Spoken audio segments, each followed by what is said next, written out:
Hello বন্ধুরা, career space YouTube চ্যানেলে আপনাদের সকলকে স্বাগত জানাই। আশা করি আপনারা সবাই ভালো আছেন।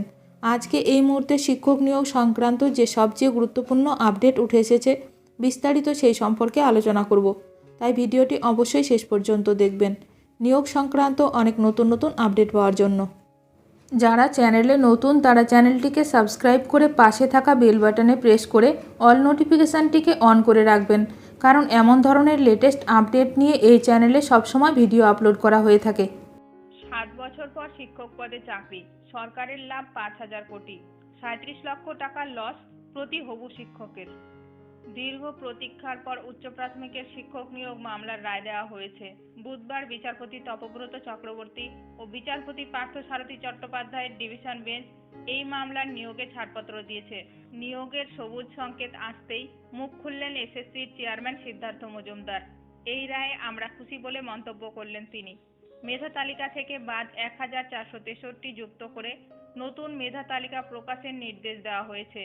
4 সপ্তাহের মধ্যে প্রয়োজনীয় কাউন্সেলিং করে সুপারিশপত্র দেবে এসএসসি।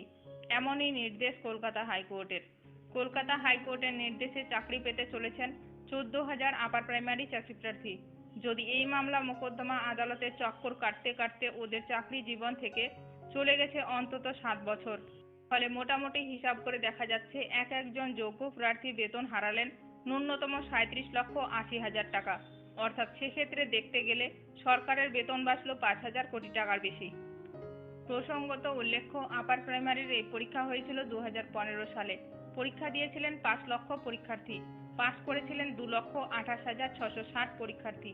তাদের মধ্যে প্রশিক্ষিত ছিলেন 1,08,380 জন। শিক্ষক নিয়োগ সংক্রান্ত বিষয়ে আপনাদের মতামত অবশ্যই কমেন্ট করে জানাবেন। ভিডিওটি ভালো লাগলে অবশ্যই লাইক করবেন। আজকের ভিডিওটি এখানেই শেষ করলাম। নতুন কোনো আপডেট নিয়ে দেখা হবে নেক্সট ভিডিওতে।